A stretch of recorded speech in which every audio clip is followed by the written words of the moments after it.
In previous discussions, I mentioned I sent a questionnaire to several individuals. I asked them not only about overworld progression, but also about combat systems. Monkey brought up 2 games he felt were currently the best examples of combat engines, ones that would work well in single player or otherwise stood from above the crowd. In this discussion, I'll be taking a look at both combat engines, comparing them to ApexX's, and determining if anything would be worth taking from them and adding to ApexX, at least from an experimental point of view. Most of this covers discussions or internal considerations I've had long before the questionnaire was written, but nonetheless, it may provide more points of contemplation to bring everything into one spot. ApexX's combat engine is nearly perfect. Its hit recovery system has evolved considerably over its limited production life, and now it manages to achieve what I believe to be the closest you can get to a functional stagger system that is both balanced but navigable. Units have a pool of stagger health. Each attack does both standard and staggered damage. Enemy units only ever deal 1 damage at a time to the player, but the stagger can be variable. The player has 20 stagger health and can only be staggered by any given attack that drops you to 10 or hits you while you're at 10 or lower. If you're hit while at 0 stagger, a second animation plays, which is longer. You can't otherwise be stun-locked. When the animation of either condition fully ends, you restore your stagger health completely, meaning the second stagger requires powerful attacks, well-timed combos, or multiple units to see occur. The same is true for enemies. However, in the current state of the project, the way regeneration is handled is different between the two. Mobs regenerate an amount of stamina based on a percentage of their stagger health remaining based on the thresholds when that animation completes. This was done to reward aggression. The player always regenerates the maximum amount of her stagger health when the animation ends. It's likely I will change the latter to behave like the former, especially as I am using the stagger system more as a resource for things like the ability to cancel attack animations with dashing. In light of this decision, I ultimately renamed stagger health to stance and opted to make it feel like a risk-reward system, giving you the enormous power of animation canceling in exchange for an increased risk of being staggered. ApexX is unlike every other ARPG in existence in that it offers no iframes. Iframes are a crutch for bad game design. They have never positively contributed to any project I have ever seen them utilized in. Rather, they have dramatically impacted everything they are prominent within rather negatively. The arms race of rolling, root motion, and strange animation timings in Dark Souls, for example. But the problem exists in the 2 examples we'll be discussing today as well. Combat systems are slaved to animations, and as I am not an artist, ApexX is using third-party animations I've extensively tweaked for timings, speed, and root motion, but nonetheless, the project as it is doesn't accurately depict what I envision. But mechanically, it embodies the ideal fighting system. Mobility, rather than QTEs, is used to mitigate and evade damage. I permit dash canceling out of attack animations because dash offers no iframes. When I removed this system, the game felt inherently slower and aggression was much more heavily punished, so I made it cost a resource and allow you to trade defensive reliability instead. This is typically how I view power budget management in these kinds of products. Expression of power shouldn't be behind a window or a timer, like a steroid buff or an iframe, but behind a decision. The behavior and control of mechanisms, rather than arbitrary number scaling. I feel like Mucky views things in a similar light, given the 2 examples he mentioned, but I'm not convinced taking anything from them will benefit me. The first is Naraka. Mucky said that one could just throw Naraka's combat into single player. Naraka is a fighting game-based combat system built on loss of control. The entire concept of fighting games like this is to get a single hit on an enemy and then perform a quick time event while the enemy is perpetually stunned, sometimes indefinitely in what is called a TOD, or Touch of Death. Naraka is extremely TOD heavy. Most people who play it can perform such combos very reliably, especially with the longsword and especially against a wall, so most combat is resolved with 1 or 2 hits. The actual combat engine is only experienced prior to the combos, a problem inherent with all systems that promote stun locking. Indeed, this is a problem even in games with very loose FG origins like God of War, DMC, or Conan, the virgin titles of my ARPG journey, and the primary cases I made against having such behavior in a product to begin with. However, prior to these negative interactions, the neutrals game of Naraka can be quite in-depth and is worth taking a look at. Unfortunately, Naraka's PvE game mode, Showdown, does a very poor job of exposing even a small portion of the game's mechanisms. This is because they chose to do the whole stagger system and the enemy movement system totally different. Naraka's system is built on stun locking, so when enemies ignore this behavior in large part, move very slowly, and have extremely slow attacks, it's more like attacking a training dummy that sometimes stuns you for prolonged periods of time. Showdown also introduces a ton of unnecessary gimmicks and stat scaling nonsense that further detract from the game experience. If you want to look at Naraka from a possible single-player experience, you'll still want to look at multiplayer gaming in the standard game modes. The biggest issue with Naraka outside of staggering is, however, the fact the game mandates you to have a very low ping at 40 or lower and an FPS of 300 or above. Any deviation away from these standards, and it becomes unplayable very quickly because it has an extremely poor netcode, and server authoritative animation speeds scale on FPS, since Naraka is made in Unity and has no delta timers. For the sake of our discussion, we'll do our best to pretend this isn't the case. Naraka's combat engine is a pseudo rock, paper, scissors. White attacks stagger you outside of focus. Focus attacks charge up and do more damage, but can be parried. Parrying will drop an enemy's weapon and deal enormous damage while giving you gold focus during this animation, making you immune to most effects in the game. Attempting to parry opens you up to staggering during the animations. Leaving a blue attack just before it charges into what is called a 1.0 or sometimes a 0.9 due to the timings on the particles can give you a white attack in what is normally called a half charge, allowing you to intercept attacks by first allowing your blue attack to allow you to take a white attack and not be staggered, and then hit them with your own white attack before their next animation begins. The most curious thing about Naraka is the clashing system. Attacks of the same type, for example white and white or blue focus on blue focus, will clash and repel each other, dealing very tiny amounts of damage to both characters. Typically, clashing is the better alternative to taking risks imposed by parrying, but clashing on low FPS or high ping, like what you see in my gameplay, is basically a dice flip because nothing is remotely synced, and attacks usually visually will hit you well outside of reasonable distance and timing. Unfortunately, Naraka has 3 separate types of dodges, all of which give iframes: tap dodging, hold dodging, and mid dodging, which has no directional input. There's also purple focus and the aforementioned gold focus, which are special needs ability-driven focus states that ignore the parrying and white-blue interaction systems. A problem that has become increasingly prominent as more and more characters that use these focus states are released. A lot of those abilities are also coupled with damage reduction or outright iframes, further defeating the value of neutrals.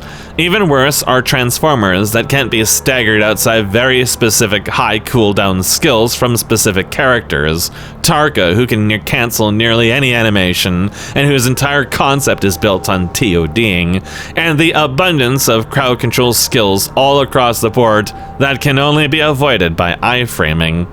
The core issues with Naraka only really become evident once you get into it, and most of the issues stem from the reliance on iframing and staggering. What constitutes as a hard or soft combo is not at all clear until someone tells you, because the game doesn't so much as show animations reflecting your full stagger animation, and every attack, and when in the string the attack is performed, all result in different staggered durations. For example, horizontal into hold dash into horizontal is a true combo on most weapons, but not if repeated again, unless you're on high ping and the attacker has a performance advantage on you. At a high enough FPS, you can kill someone just by grappling them indefinitely, and this is all a true combo. Much like actual fighting games, what makes Naraka interesting is the psychology of the neutrals, the actual game part of the product, of a player trying to open up another player for a combo. In my contemplations, I focus exclusively on this interaction, especially since what combos do and their value in ApexX is entirely unlike any product I've played so far. In order for Naraka to work, the two opponents must be of a reasonable skill level and must be very similar in skill and have similar performance, typically very high performance. When it does work, it can be quite interesting. Battles can last a long time or end relatively quickly. This depends on a few things. For example, the ability to disengage and reset, something that doesn't happen in fighting games because the ability to heal doesn't exist. If the terrain forbids TODs or the players are using weapons not ideal, then that also can slow down the fight and make it much more interesting. Naraka is different from fighting games in that it's a battle royale, so oftentimes battles can be multi-sided. Although very rare, players are perfectly capable of winning in 1v2, 1v3, and similar situations, especially with a significant skill difference, despite the damage that abilities and weapons can deal. This usually comes down to well-timed iframes and parries. Parrying is the cornerstone of Naraka and similar systems. It's very similar to Dark Souls, but you can only parry blue focus. Since blue focus has a very short window in which it can be deployed on most weapons, parrying is usually reliable in low ping, high FPS situations. The threat of being parried tends to warp the player's behavior in such a way that it can be trained and mapped out, which is one of the main skill checks in competitive play. You'll find most high-level players are very defensive and will work quite hard to bait out parries or dodges because their X3D processors let them catch these animations very easily. The same is true for attacking them while they're hold checking for parries. It'll lead to a half charge into a TOD or a blue focus. This allows high performance players to dictate the pacing of fights over low performance players, even those of a similar skill level. It's rare outside of China for two players to be similarly skilled and have similar ping and FPS, so good fights are rare to observe. It's much better to watch CN videos and ignore global, since Naraka is dead in global anyways. Naraka isn't the first time I've considered parrying. The Drunk Swede brought up Royal Guard in DMC, which is very similar to Guard Impact from Soul Calibur, a form of parrying. The biggest and foremost issue with these systems in ApexX is I can't control what animations I can give enemies. Parrying and Guard Impacts tend to have the exact issue that Dark Souls has with rolling. It becomes the ideal solution to every problem because nothing threatens you enough.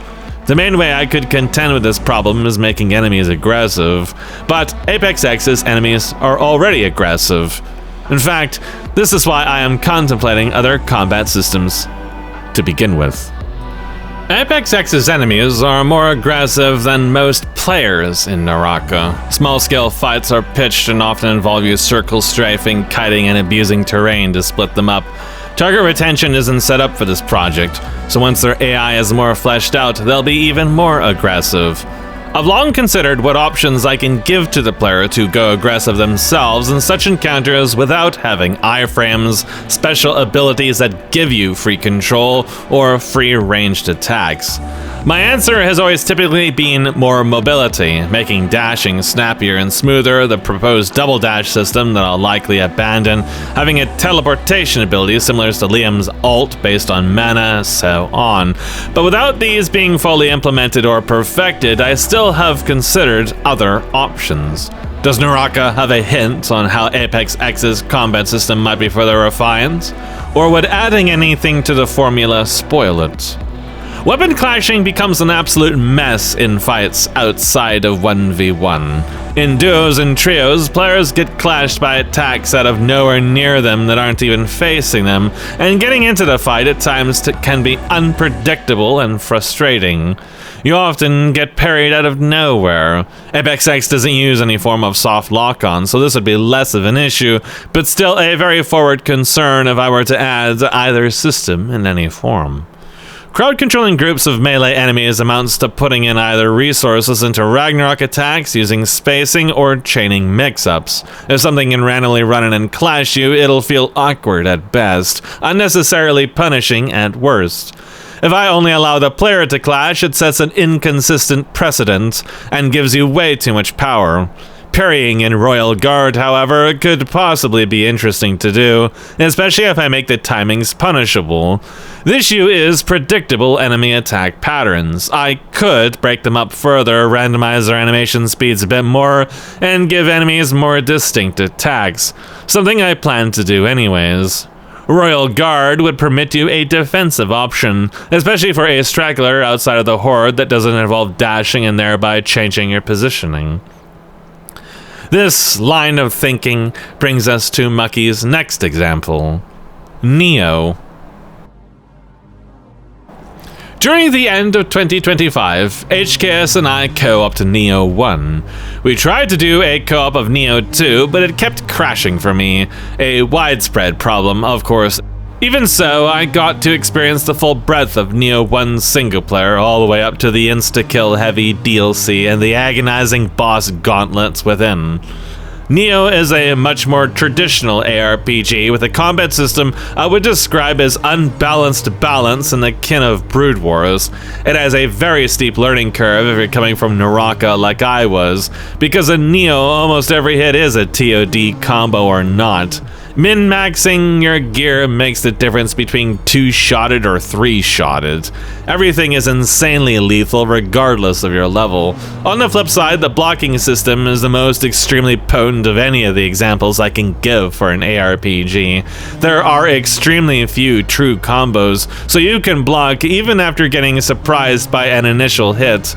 Blocking efficiency is based on a stat, but being winded by a block in a solo fight is not always fatal anyways, and generally preferable to being hit outright. Nearly everything is blockable. But in the DLC, Neo starts using a lot of insta-kill grabs, and the game falls apart quite quickly. Neo's stance system is somewhat overhyped. It mostly offers different movesets, so it's not really worth talking about that much here. The game has stamina, which works just like Dark Souls, only that you can restore it a bit faster by pushing a button following an attack, which is called key pulsing. This has some added benefits like removing an environmental effect that units create that inhibits healing. I felt it to be a bit awkward of a system, but proper key pulsing allows you to get nearly infinite mana, and therefore you can be very aggressive. And it wasn't until the later half of the game I felt pressured enough to actually start using it. Neo also has iframes and dodging, but they're both significantly less powerful than Dark Souls since it offers a lot less mobility, and the iframe timings are a lot tighter. There's some very large-scale fights to be encountered with a lot of threats, including enemies that stun-lock you on contact with ambient damage. It's a very rough around-the-edges game, but the vintage feel of the combat system made it feel more snappy and reliable than that of Naraka, even over netcode. You didn't do much in the way of combos, you had some basic attack strings, and enemy stagger was based on stamina bars, not too dissimilar from ApexX, though you could inconsistently stunlock enemies after they're drained. What I liked most about Neo was that its simplicity felt more like a refined Dark Souls. Blocking didn't require a shield and you can mix it with iframes. Enemies didn't rely heavily on root motion and followed you everywhere, so you could opt to back out of most attacks. Large-scale fights weren't too difficult to navigate if certain problem enemies weren't present, although the game did use lock-on, so that definitely made it more difficult to play. Most enemies were not horrible damage sponges. The problems came up when enemies would get huge damage spikes during breakpoints in the game and nullified all of your progress, especially during the DLC and the later missions of the vanilla campaign. Neo also does the thing Dark Souls does, where it makes all the humanoid enemies super fucking tall, so they can have huge sweeping attacks that are much more difficult to put distance on, if not outright impossible. A lot of bosses also employed exceptional insta-kill nonsense, and only thanks to abusing stagger with a co-op partner were we able to clear them relatively easily. Neo unfortunately also employs a lot of buff and debuff abilities and items that trivialize a lot of its content, leading Capcom to balance out parts of the game with that functionality in mind. From a strictly gameplay speaking perspective, when it comes to Neo, what I look at most is how its combat system isn't too dissimilar from ApexX in how a player interacts with it. The biggest differences are key pulsing and the numerous features tacked onto that, blocking and lock-on. When I distill what interests me most from a conversational perspective, it's blocking. Mobility in Neo is much more Souls-like and therefore hamstrung compared to Naraka or ApexX. You can't just vault over walls, climb up things, or double jump out of certain situations. Rolling doesn't put huge distance, and it isn't ideal for escaping groups. Often, you're mixing blocks with locomotion to navigate around enemies. The blocking system puts the onus on the player to react accordingly and manage their stamina. It plays similarly to how I abused stamina restoration in Dark Souls 1 and 2 with shields. I ended up playing those ways to negate highly aggressive enemy attack chains like Artorias in the Dark Souls DLC. Busting out the babyface helmet permitted me to indefinitely block Artorias and trivialize what might have otherwise been one of the few irritating fights in the game. And it also trivialized Gwyn despite him dealing chip damage. In Dark Souls 2, I used the lightest armor in the Helix Halberd and Cattle Prod to make use of Flynn's Ring and faster stamina regeneration, swapping to the heaviest shields with the highest mitigation I could equip during specific encounters to play more defensively. Shields were heavily nerfed in Dark Souls 3, whereas Neo is basically the opposite. Blocking is king, and blocking is your primary defense mechanism until you know specific patterns and timings to be more aggressive. Blocking is the first answer to giving the player a defensive option that doesn't involve kiting, but it does present a challenge in that it quickly becomes more valuable than mobility. The offset is the ability to recharge stamina between attacks and how aggressive the enemy is to permit you to do so. ApexX's current enemies are all aggressive enough that I used Neo-styled numbers, perpetually blocking them wouldn't be possible. It may, however, permit you to make reactive decisions to avoid incidental damage during that locomotion, and it may even add extra decision depth between utilizing mobility or negating an attack. With the stagger system being treated as a resource, allowing you to spend it to negate attacks at the cost of further stagger isn't even necessarily a problem. Attacks and dashing do not cost stamina in ApexX, but dash cancelling out of attacks does, and future abilities or functionality may also do so. Everything that gets added to that resource pool further leverages deciding to block being important. It's for this reason why I chose to make this video and bring these contemplations to light. Parrying in Naraka has different frames and activation windows depending on the weapon, though you'll almost never notice the difference on global servers, and inconsistencies are enormous even on the fastest weapons. The same is true for clashing. It's a system I can't comment extensively on due to my performance. I lose priority on every interaction that follows a clash, so for me it's always an inherently negative experience. But those systems exist as an exploration of interaction mechanisms outside of dealing damage or avoiding damage. I don't really like parrying as a concept, but that's due to its extraordinarily binary nature. Parrying tends to end fights in every game it's implemented in, so the games tend to be too reliant on it. Sekiro tried to replace dodging with parrying, which is basically the exact same thing in a pseudo-DDR simulation, but soon the game enemies begin breaking conventions and rule sets, muddying the experience and making it frustrating. In Naraka, one parry can get even an entire team killed in trios because the gold focus it offers will make the parrier nigh invincible and unstoppable, and the counterattack will hit anyone in range for enormous damage that can be followed up with extra attacks in the form of a true combo. In Dark Souls PvP, one parry is often an instant kill.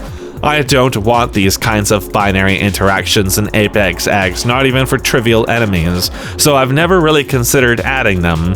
Neo also has parrying, but it's on specific weapons and the timing windows are very difficult.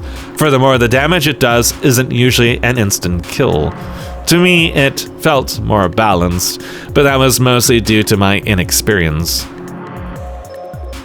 I liked that enemies remained dangerous in Neo, but I wasn't happy with how the equipment system basically had no impact on the game whatsoever. You were continually led by the nose to upgrade and improve, but enemies always insta-gibbed you on contact, and your damage rarely increased substantially. The lethality was much too high for what was trying to pass itself off as an RPG, and it would have been better without an equipment system entirely except for weapon customization. This also greatly trivialized any proposed benefits of a leveling system as well, since you got weaker as the game progressed, not stronger. Stacking health had virtually no impact. Only the spirits you used really made much of a tangible difference, since they offered very strong flat bonuses and active abilities. Even abusing broken, hacked phantoms and farming experience made virtually no difference for us. While I think high lethality like that in Neo can work, in co-op you get no checkpoints at all, so it's extra frustrating to randomly die. ApexX's lethality is significantly lower than that of Naraka or Neo, but this will change as enemies are more fleshed out. Giving the player and enemies extra defensive options isn't necessarily a bad decision, but it's hard to predict how it will warp the combat system from a strictly theory crafting perspective. In ApexX, you are permitted to destroy most projectiles and eventually most environmental effects just by hitting them. Some may eventually have a health pool, but currently all are one-hit kills. I view the navigation of mixed battles as a resource of decision-making. Choosing to intercept rather than avoid projectiles gives you the resource of spacing and negation. No special award is necessary for anything you do, it's just a part of the dialogue between opponents. That's why I'm not fond of the key pulse system in Neo. It adds an arbitrary bonus just for a timing that would be better off left to constructing that dialogue. But Neo is a console port, and adding yet another button just for the key interaction with black jizz pools would be awkward at best. I like the idea of interacting with world objects like what Neo proposes, but I wouldn't saddle it with stamina regeneration mechanics following an attack. Anything that encourages, much less forces, arbitrary button sequence for efficiency's sake is something I always try to break rather than create.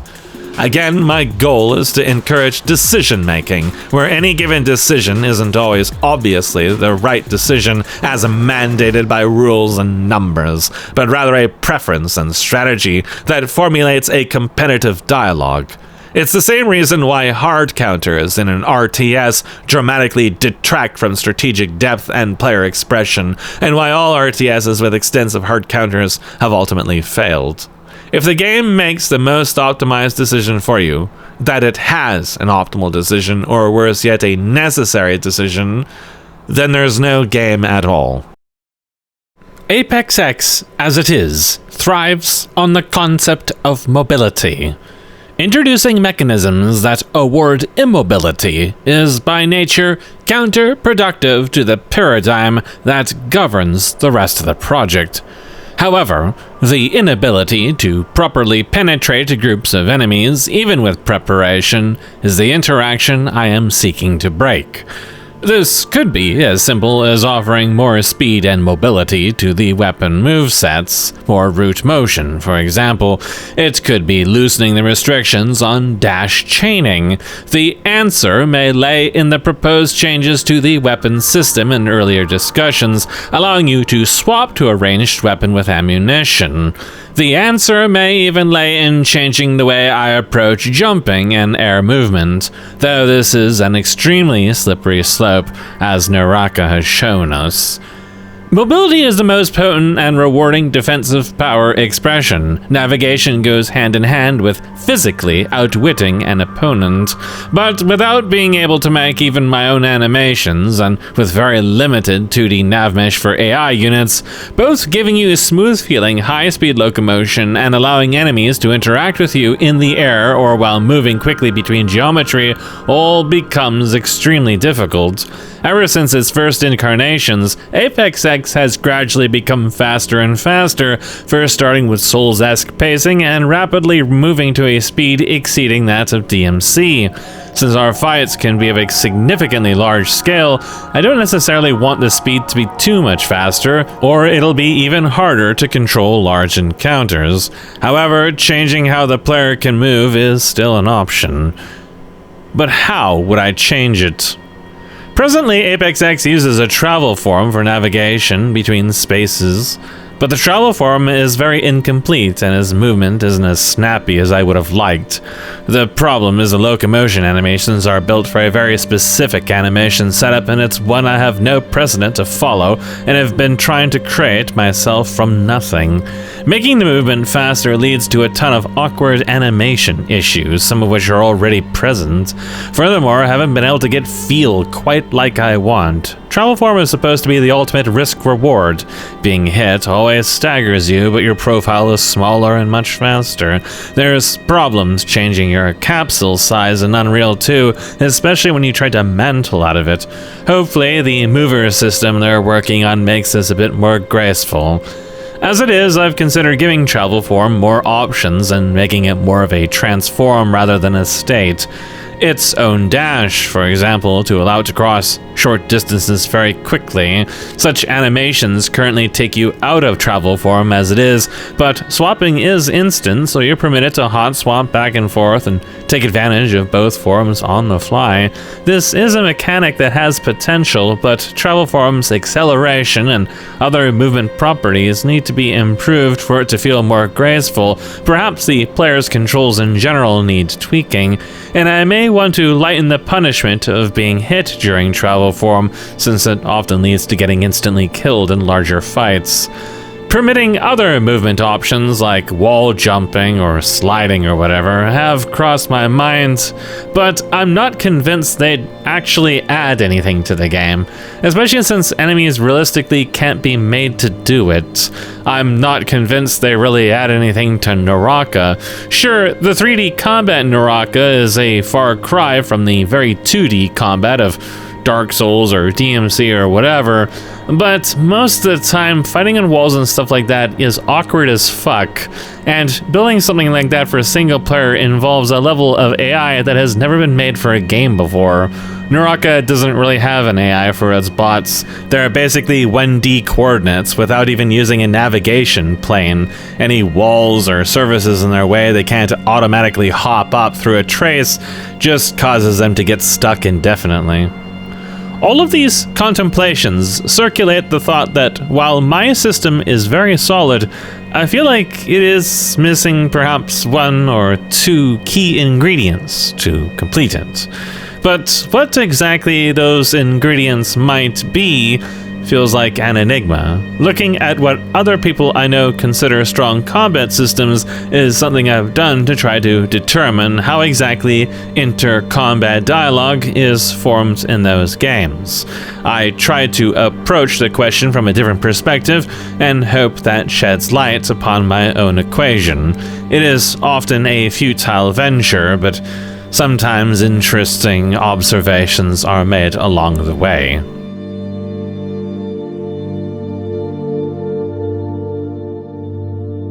The problem with looking at other products is that their elements form a composition, and you're trying to peel away the composition to expose the value of an element, but that element will always be colored by the composition.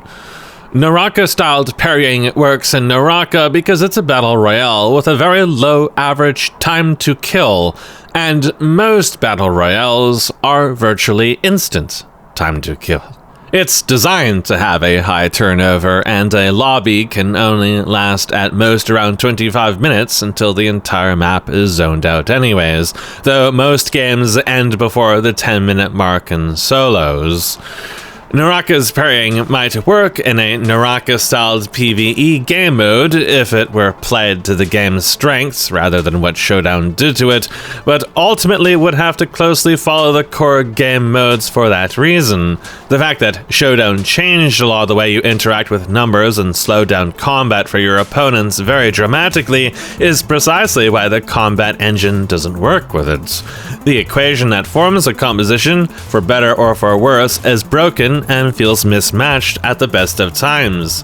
It's also worth noting that even in the so-called roguelike considerations for the structure of the overworld progression within ApexX, the estimated clear time of any given zone is around an hour to 2 hours, and that's for a fairly experienced player, just simply due to the breadth of the content. Something like a Naraka-styled high-octane low TTK parry system would make that extremely tedious, even if it was otherwise well put together. Sometimes roguelikes thrive on such high lethality, but high lethality really only makes sense from a skill-based perspective, and parrying, by design, is binary, which often leads a chunk of it to just a dice flip altogether, especially in such fast timings. ApexX's TTKs are generally longer than Naraka's, but shorter than many of Neo's. Even so, crowd control is a luxury, not a standard. Mobility is a polarity from crowd control. Being able to maneuver around threats negates the need to control them, so long as mobility is not controlled in turn. Enemies in ApexX are very zone-heavy, especially the experimental caster units shown in these 2024 recordings. The player doesn't readily have a means to navigate the zoning as I intend. The bow isn't responsive enough to use, its damage scaling isn't configured, and there's incomplete portions of the moveset as it is. Therefore, the zoning is de facto crowd control even though it isn't stunning you. It is preventing you to have access. In other words, the power budget of the enemies is much higher than it visually appears. Even so, it's easy to pinpoint a few painful spots for me as a player. Jumping evades damage but rarely offers any locomotion opportunities outside of using terrain. Terrain is very effective because of the lack of target retention. Units in ApexX tend to lose aggro once you leave a certain distance and lose line of sight. They also don't currently respond to the sound or damage, and there's no communion. These would keep units tailing you during periods of Z locomotion, so it isn't far-fetched to say jumping and mantling could be improved substantially, either by making them even faster than they already are, or adding some nature of propulsion to jump horizontal distancing based on inputs. As it is, I intend to change your attacks based on directional inputs similar to BDO. Pushing forward while attacking would give more root motion in a separate animation. Several attack animations aren't up to snuff in my setup, and I already plan to change them significantly, like the thrust attack, which is supposed to be your primary poke and source of staggered damage. It's nearly unusable in these fights due to its low motion and short range. Of course, once weapon diversity is introduced, then each weapon would handle such things differently anyways, but the theme of enabling approach is still something I'd want to pursue. Royal Guard permits timing attacks and immobile defense based on timing attacks. It also permits defensive posturing during navigation. It's not entirely a binary thing though. Royal Guard, unlike parry, isn't strictly a one-off. You fill a meter with your blocks based on timing windows, and that meter is what permits the counter-attack. Imperfect blocks only reduce damage, they don't nullify it, but perfect blocks nullify damage and also stagger enemies. Since attacks will probably only do 1 damage to the player throughout the entirety of the project's design, I could instead alter how it affects your stance resource. In DMC, you can use Royal Guard to animation cancel, but I don't think I would permit that here, at least not in an initial implementation. My guard implementation would also likely be directionally sensitive, since we aren't using lock-on, to promote some kind of thinking process to pushing the button. To me, it seems that implementing some hybrid between Royal Guard and Neo's block may be an acceptable experiment. A highly responsive, context-dependent defense that requires timing and precision to utilize well. It would be difficult to spam and couldn't replace mobility, but it could offer some breathing space when using mobility in faster encounters, or in encounters where you don't really have anywhere to move. This would be a hybrid in the sense that stance doesn't recharge while blocking is active, a meter is charged for perfect blocks, and it could be used to chain a perfect block-based animation into a special combo attack based on the meter. The meter, like Royal Guard, might also be used for other special abilities as well. In DMC, it permits certain defensive functions that auto-activate. These could be tied into the Jade system I proposed in earlier discussions, though the potential specifics of this system I'll discuss more in depth in a future video because it is the least developed and most theory-based system so far. My primary draw to Royal Guard over just parrying is the binary nature of parrying and the implied necessity of a much higher spot reward. Parrying makes much more sense in the very low TTK design of Naraka, but I want a bit more strategy behind using the counter-attack resource than just parrying every single thing and using that exclusively to deal damage, which is very often what happens in PvE games that feature it. Typically, when I consider adding a mechanic to the player, I also want to add it to enemy creatures. Having consistency between the two and how they work and what they have access to is very important. However, blocking only makes sense if the creature has something to block with, and for that matter, extremely few creatures I have access to possess blocking animations at all. Most often, blocking enemies in games turn out to be an annoyance because they exist merely to prolong the length of encounters and rarely threaten you. Or, much worse yet, require some special gimmick or damage type to negate. I've been hesitant to make enemies with shields capable of blocking you, or even have stronger stagger resistance, and instead have treated shields as stagger-driven weapons that typically don't deal much, if any, damage, but deal significant stance damage when they hit you. So this will require much more consideration and experimentation to determine how best enemies might make use of this concept. Of course, the execution of a concept matters most. Something like Royal Guard might ultimately come to reshape the game, or simply add another tool as I intend. Or it may turn out to be too clunky. Like the current dashing setup, attacks, and so on, much of it depends on animations, timing, and responsiveness. But I will likely give it a try whenever, if ever, I am able to return to the project. That's one idea I wanted to discuss. The inherent issue with so-called dual fights in most products, especially DMC and Neo in these demonstrations, is the disparity in defensive resources. Even for two players and an NPC, the one battle in this gauntlet contained within a massive boss gauntlet requiring you to clear the entire thing all at once with no checkpoints has extremely tanky enemies. They can block indefinitely, and even block-breaking attacks like the short-range shoulder rush for the Nodachi hardly moves their stamina.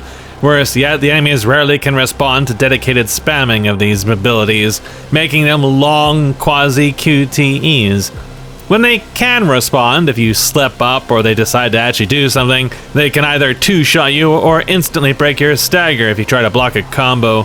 While it makes sense they would have to be tanky as mini-bosses, the amount of raw health and stamina you need to grind through in this one mission was enough to make us both quit. Especially when the actual boss fights in the gauntlet are filled with one-hit grab attacks that you can't block. When you do break the block, the stamina on these units regenerates a huge amount, resetting the QTE. There's many ways Capcom could have chosen to navigate these encounters, and they intentionally chose the most annoying. It demonstrates how adding blocked to NPCs can be irritating even without the pure QTE-styled counter mechanisms shown in other products.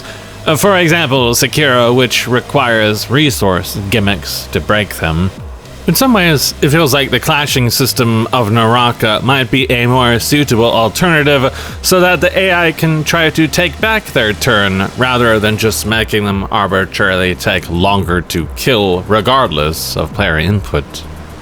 Blocking, clashing, parrying, or royal guard, all of these represent very different styles of play from that proposed by ApexX at its stage. Even if they do not permit one to completely ignore the mobility aspect of the project, it's virtually impossible to predict how they'll change the current playstyle the project asks for. In much the same way that offering more access to ranged weapon attacks will likely result in major shifts. The next thing we could discuss is my idea for special abilities. As you likely noticed in both Neo and Naraka, the games offer special abilities.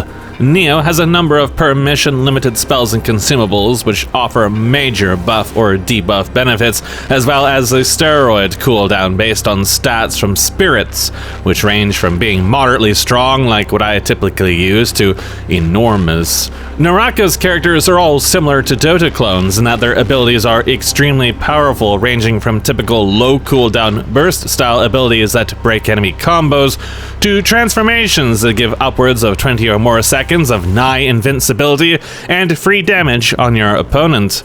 Given what we've just discussed, it's clear that in both products, the ability systems are crutches and detract considerably from the core product. In Neo, the abilities are literally training wheels for bad players at the best of times, and utterly trivialize many portions of the game when applied well. In Naraka, the abilities actively detract from virtually every fight, and in true Dota clone fashion, Transformers, along with all the most recent heroes, are grossly overpowered to the point of comedy. Currently, ApexX has 2 semi-functional abilities, 3 if you count Ragnarok, 4 if you count Travel Form. The first is Dominion Teleport, which was styled on Liam's Teleportation Ultimate.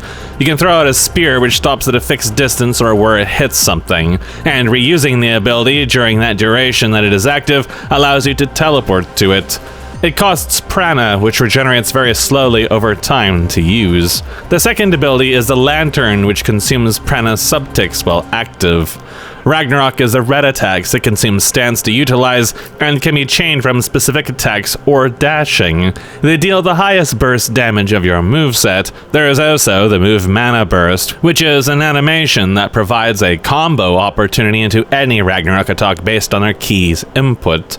Finally, Soul Mana can be used to regenerate health through a channeled animation consuming 1 tick per 1 HP, but this isn't fully functional and is very strange looking at this time, so I haven't ever demoed it. Currently, those are the only special examples of abilities outside your normal attacks. As it is, I feel all of them, with the exception of the teleportation, to be reasonably balanced, and the teleportation is mostly imbalanced because it's dysfunctional and enemy target retention isn't really there. In the proposed inventory and weapon revision I mentioned, introducing a Jade system similar to Naraka's, which will offer customization and functionality to existing weapon movesets, and it'll very likely be the source of your abilities. While some, such as Travel Form, will likely remain core, there's a consideration brewing in my head for what may constitute as good abilities to add to the player retinue, so they do not completely fuck up the game balance or trivialize your other efforts. Clearly, Neo and Naraka aren't exactly the best case examples for reference. ApexX has 3 resources currently implemented. The first is the stamina bar called Stance, the second is Prana, functioning as a passively regenerating mana pool divided into 10 subticks per tick and capping at 10 ticks. The third is Soul Mana, which functions identically to Prana, with the exception that it can only be obtained by killing enemies under the influence of the site's special debuff, which costs Prana to activate per attack. Soul Mana is an interesting system because it's derived on the concept of kill-based resources, but it's designed to be as move-agnostic as possible, while still requiring conscious planning and decision-making. In the proposed weapon revision, it will need to change, since the scythe will become a generic weapon type instead of a core attack. Therefore, the application and behavior of this mana-ripping ability may be something that can be subject to change via Jades. I also long considered letting Mana Burst offer extra functionality to Ragnarok attacks pulled through it in exchange for its extra animation cost, or permitting you to use a context key to supercharge or combo Ragnarok abilities in exchange for soul mana. Furthermore, it's worth mentioning that Prana's regeneration rate was expected to be tied to the currently owned ley lines, allowing you to directly benefit from map control regardless of what I choose to permit you to do with the locations themselves. In the proposed inventory system, armor equivalents may also influence Prana regeneration in exchange for less armor points. The number of ley lines per map would be differing, and this would also be worked into the director randomization system. So what influences your regeneration would be based on the percentage of owned ley lines in a map. This would add some degree of map control upscaling as the size and complexity of zones increases, and owning the ley lines may become more challenging to control and require some degree of strategy, since enemies will be able to capture them. As far as actual ideas for abilities are concerned, there's obvious ones: ranged attacks, crowd control, and possibly elemental effects. Having elemental effects has been a consideration, though their exact functionality would need to be carefully considered. Ice might otherwise influence stance regeneration, fire may deal damage, and so on, but we would try to avoid a lot of the very stereotypical cookie-cutter interactions that a lot of these similar types of systems have. In other words, the elemental system wouldn't be as overbearing as it is, and would exist primarily as a way to influence the environment. Currently, 2 extra damage types exist in ApexX. The first is transformable damage. This is damage that only deals stagger damage for you until you are currently staggered. In the stagger animation, transformable damage can deal health damage as well. This represents weak attacks that may not normally possess the ability to hurt Anna, such as martial arts. The second type is float damage. Float damage is a temporary damage pool that needs to be activated to be applied to your health pool. In other words, you may have 2 separate types of attacks. It shows up as purple overlays on your health pips and decays 1 tick per so many seconds. Since we're talking about healing and special abilities, it's likely a third damage type, being maximum health damage or maximum stance health, may also be applied, similar to that in Guild Wars or D&D. Furthermore, much like Guild Wars, certain abilities may apply this damage to you as well, symbolizing exhaustion rather than debuffing your functionality. While I can see some abilities offering new offensive features, like an attack for travel form or adding extra special effects to generic weapon attacks, I will be avoiding the steroids commonly seen in action RPGs. Rage of the Titans and its numerous incarnations have always felt so terribly lazy.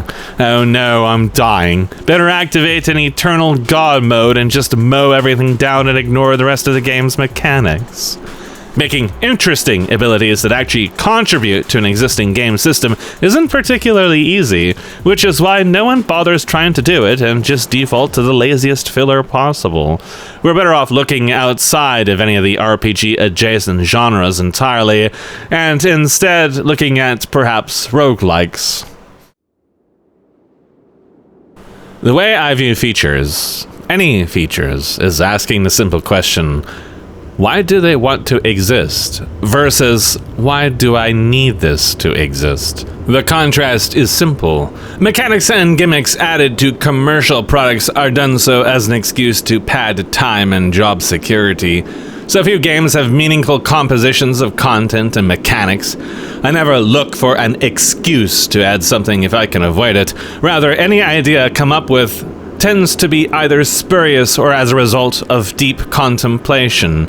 All ideas, no matter my conjecture on their vitality, must be unit tested, examined, and validated through merit before I consider adding them as a concept. Internally, I have a very strong mental image on how most things would interact with or mutate an existing game system if added, not just with things like ApexX, but with third-party products as well. I've predicted every single balancing problem and design complication for any mod or game I've ever been a part of.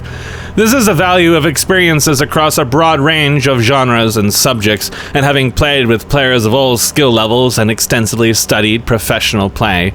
But ApexX isn't so simple because there's never been a truly good third-person game, much less a good third-person action game. The whole concept of true and soft combos is dumb. The paradigm this has established is in large part responsible for a lot of the repetitive so-called gameplay loop behaviors we have seen throughout the ARPG. Perhaps the most simple and core example to the problem and its derived problems I can show you in short term is Virgil from DMC3.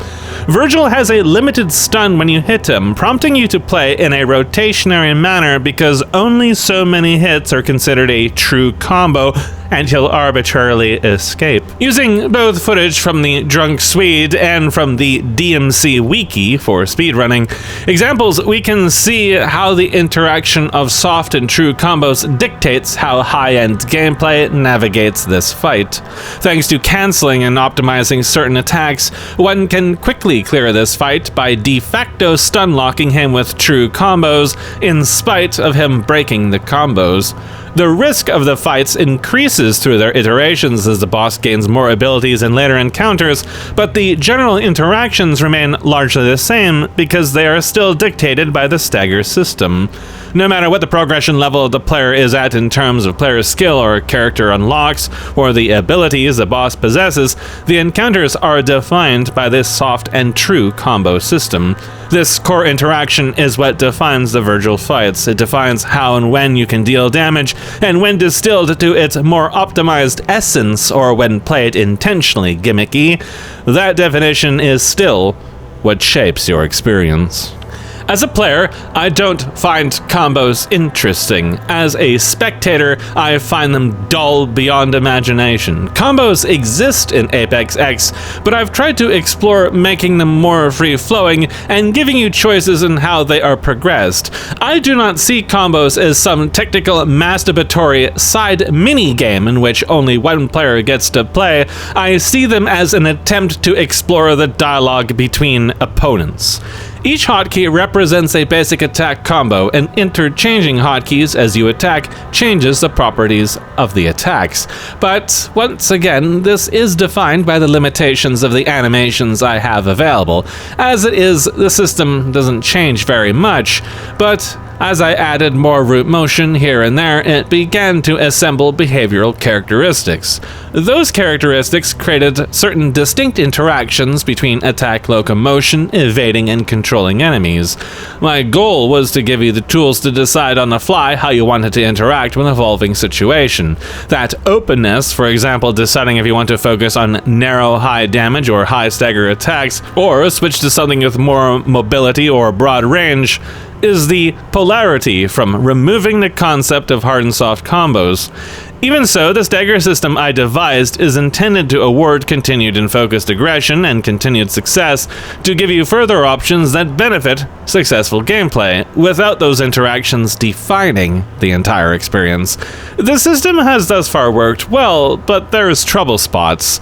The time to kill in ApexX is not intended to be super consistent. There's tough enemies and weaker enemies of all statistical nature, but if a generic enemy is not easily controlled but has reasonable defensive stats, most notably the higher tier melee fodder I have in the game like the lizards, the player feels like they have to be extremely flighty to safely engage them. It's not dissimilar from the problems I described with approaching crowds. The number of units becomes less of a consideration in this context, and more the way the stagger system gives you safety.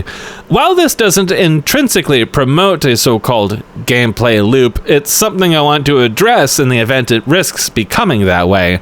I want to avoid the kind of interactions we see in fighting encounters like Virgil at all costs, even if it means redoing everything from scratch. If the combat gameplay of ApexX can be distilled down to a gameplay loop, then I have failed. I need to throw everything out and start completely from scratch with no points of reference whatsoever. I don't feel like we have reached that point, but we risk doing so, especially when we add more things to the combat.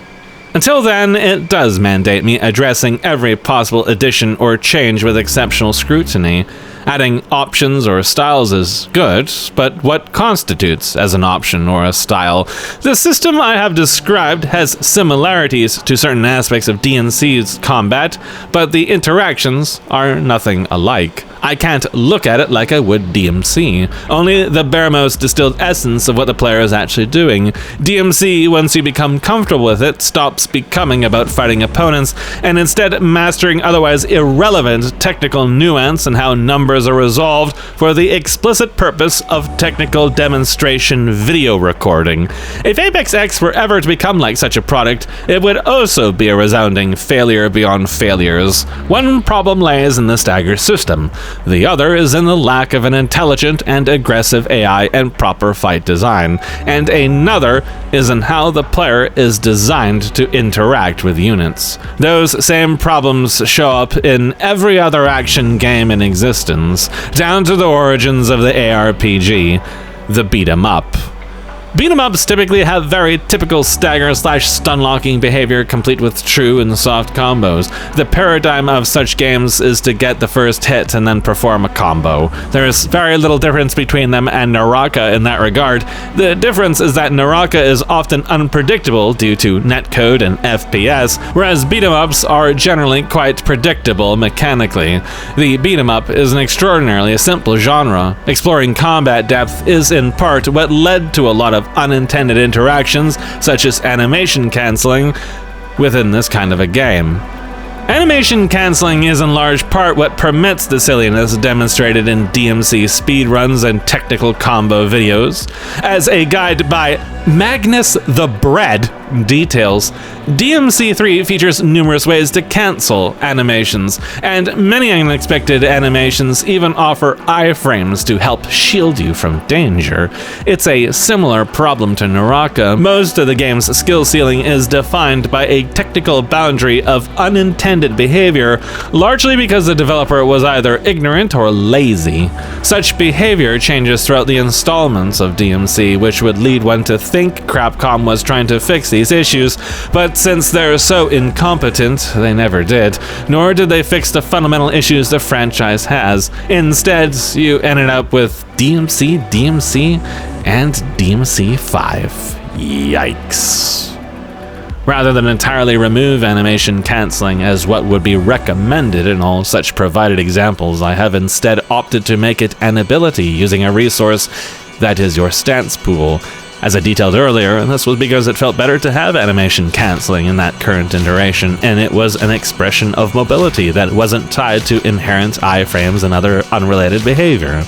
I felt it was something that I wanted to exist, that it wanted to exist. It felt like it had a place, so I found a place for it in the existing ecosystem, though it remains to be determined if it really contributes or not.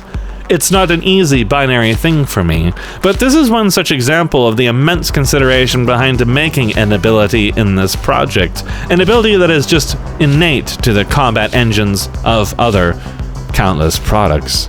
It is worth noting that the distinction between soft and hard combos is one of the things that lends to the complexity of Naraka's neutrals. In Naraka's combat ecosystem, that distinction is where the bulk of the psychology for interplayer reactions and actions are contained.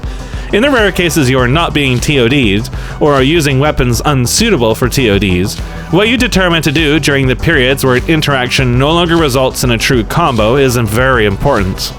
For example, many players with high performance will choose to half charge and others will choose to dodge.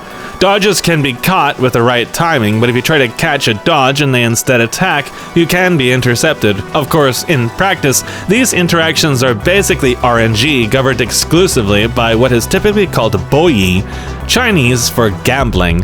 You gamble your decision based on what you think your opponent will do. There's only so many things you can do, so more experienced players will will have an interaction map laid out based on certain decisions the opponent makes, if the fight lasts long enough.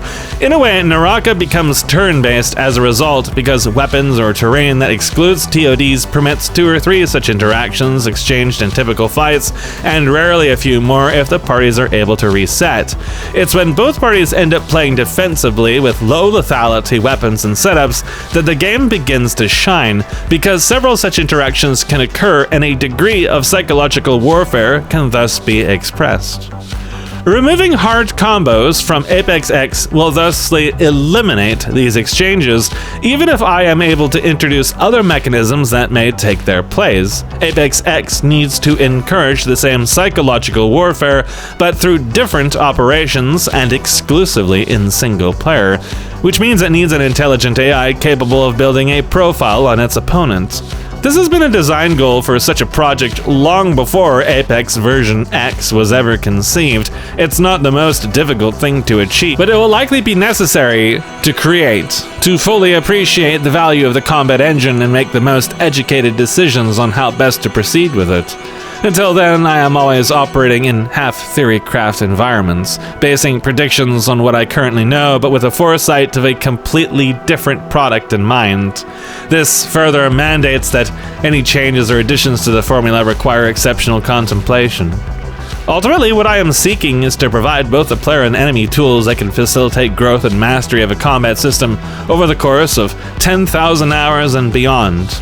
I'm seeking to establish the same kind of depth and longevity that Boudoir and Naraka have had. Effectively the same kind of growth you can see within a competitive game. Doing so in multiplayer is easier than single player because the tools necessary never need to be that complex. They only need to facilitate player expression. But in single player, the AI can only do so much and you can only prepare so much.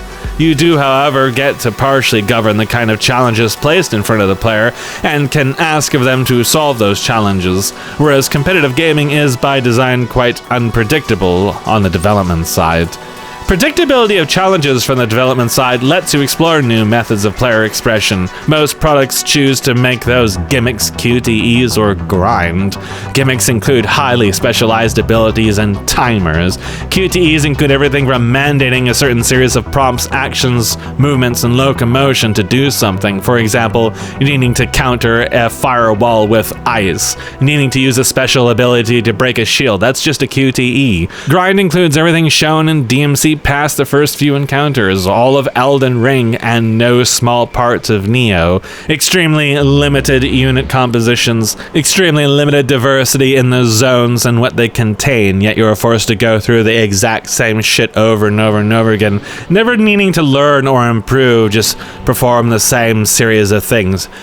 Whenever I hear the term gameplay loop, I just assume, and so far completely 100% rightfully so, that the product is grindy as fuck. It always turns out to be the case. A few interesting things I thought worth noting about the Souls discussions. That is, most of the first complaints I saw in regards to these products was towards the level and unit design along with the asset quality.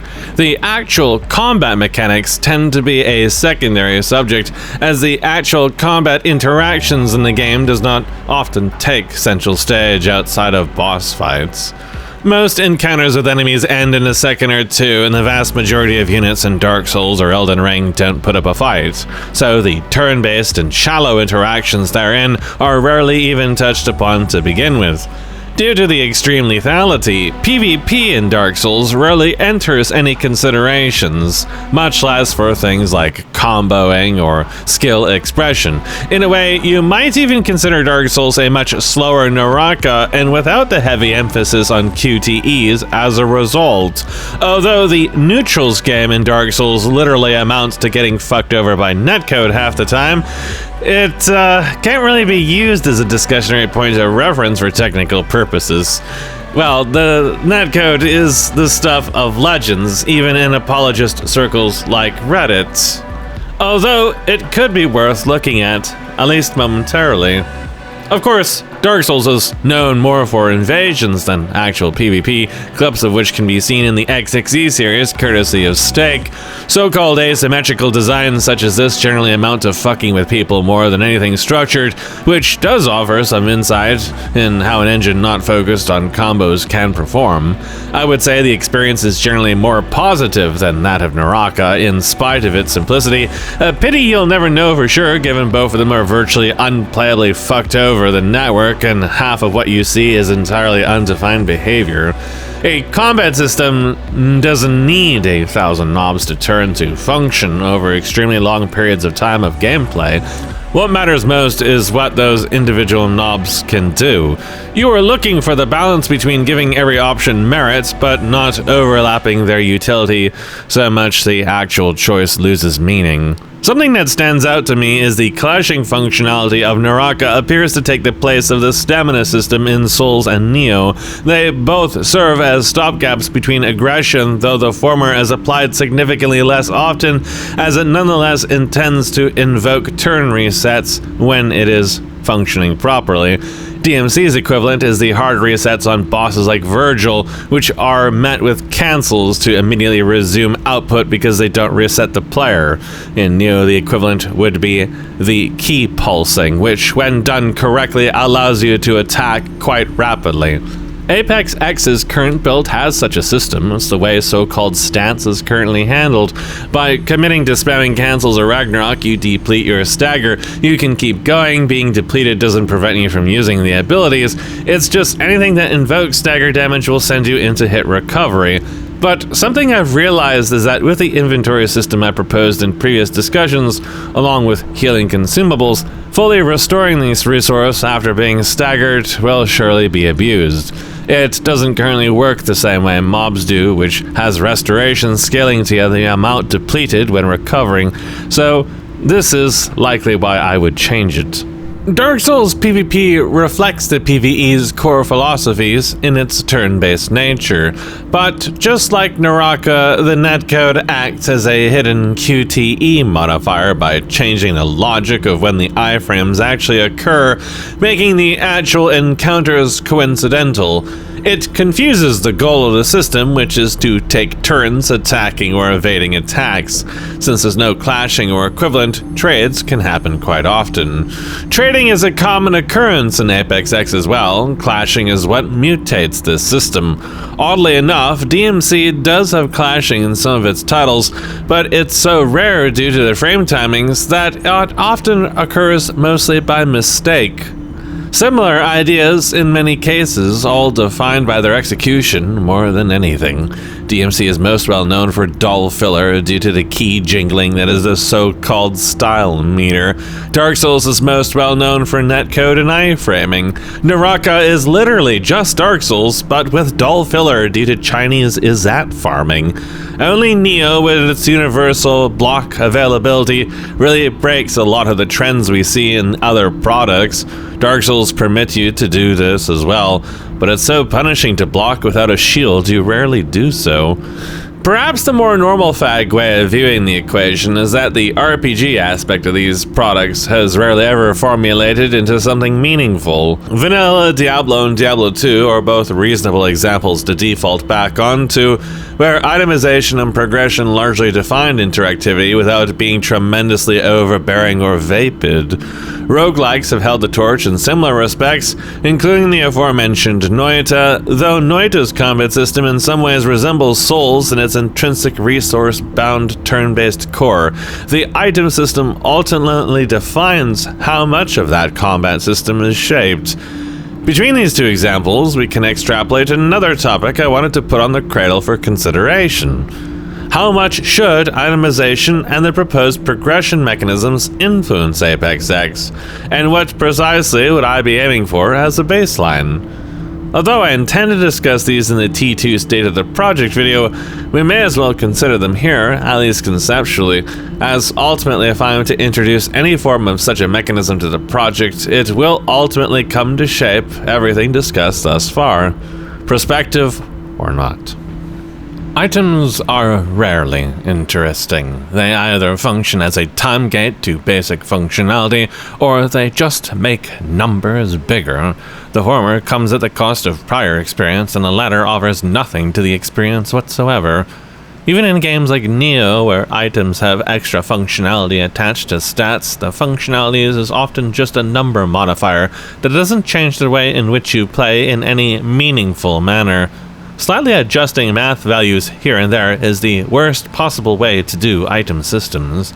The same is very much the case for progression systems as a body. I mentioned in an earlier discussion I hate the very concept of gaining experience and leveling up.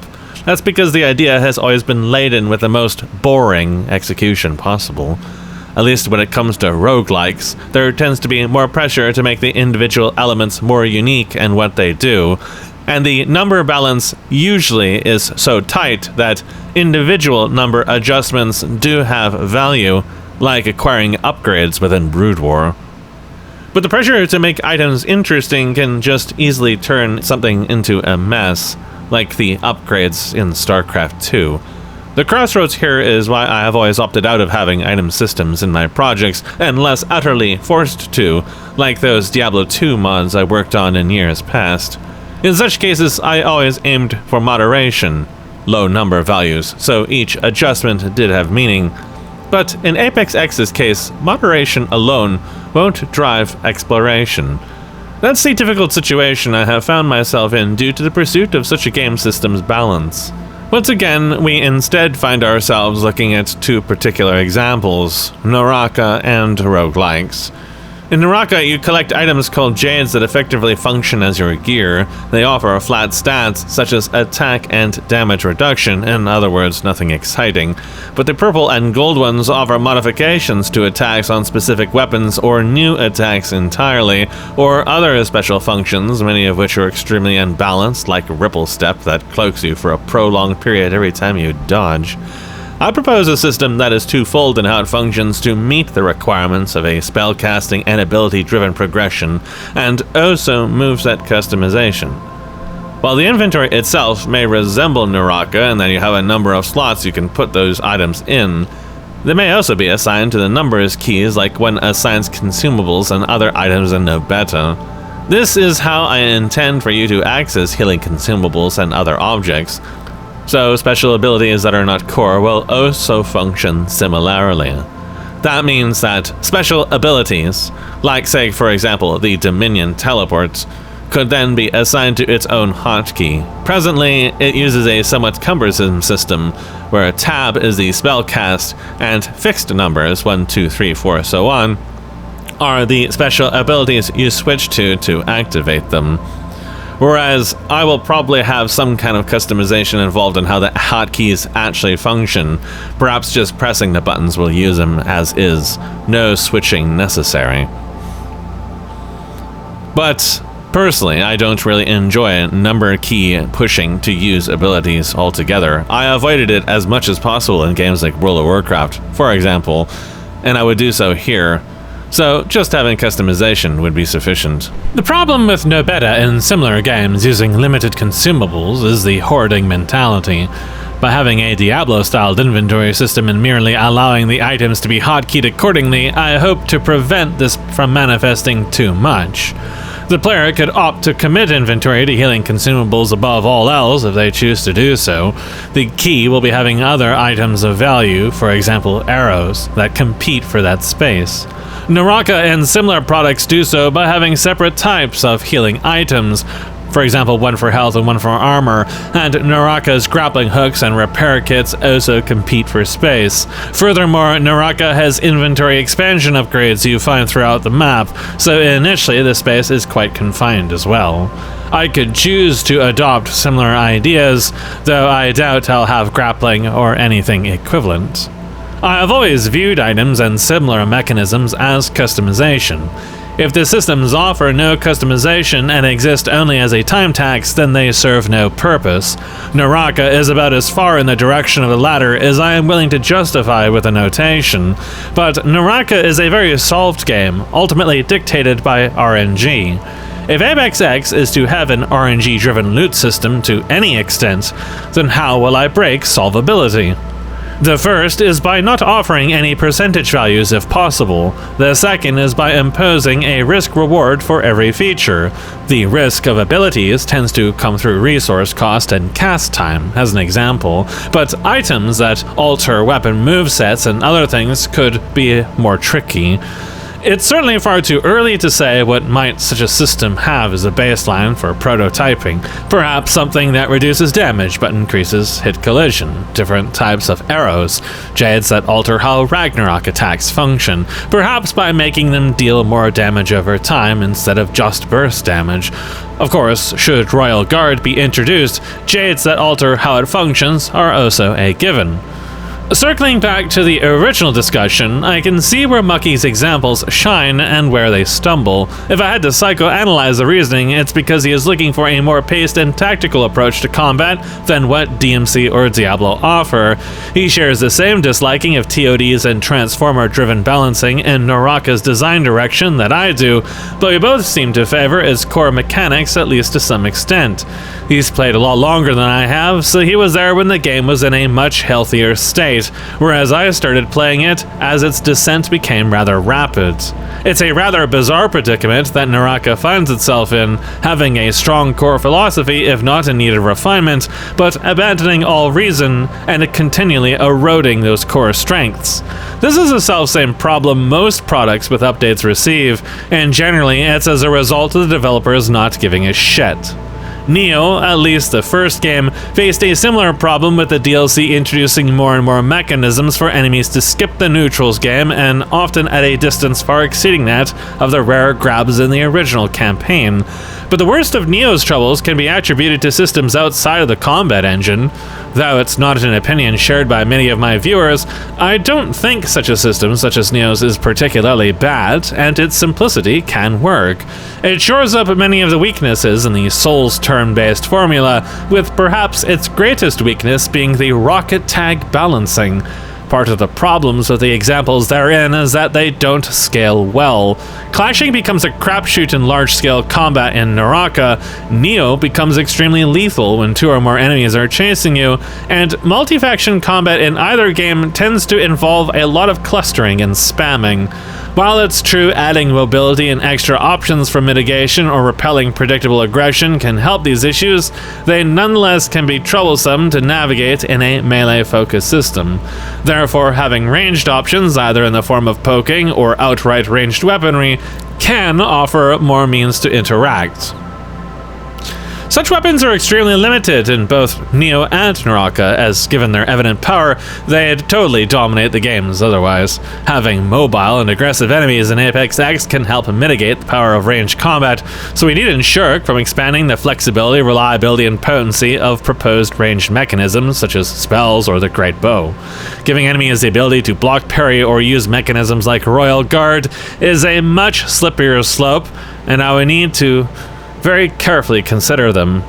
Perhaps achievable by slower animations and evident reads. As for clashing as a body, it's hard to say for certain, but I'm leaning to no.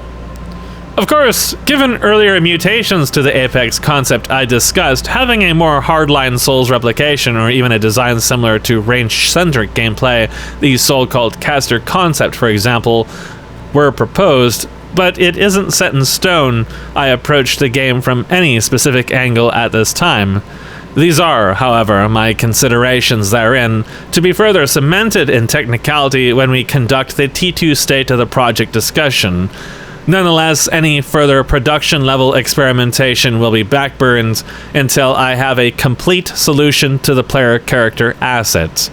I cannot afford to be slowed down by being forced to go back into Blender of all things. It has killed the project every single time it comes up. The player character must be solved, and if I'm going to have this project be co-opable, that means I need multiple characters to be solved. They have to work with the mannequin skeleton, and they have to function with all of my existing setup. Otherwise, there is just no point going back into Unreal, working on something that won't be functionally playable, much less demonstrable, in any time soon. And it seems like in order for that to happen, I have to become an artist, somehow, in spite of all the things going on in real life. and in spite of the fact I have failed to become an artist across 26 years of dealing with 3D modeling. Really, it just seems like it's never going to happen. But nonetheless, I keep looking for solutions, as futile as it is.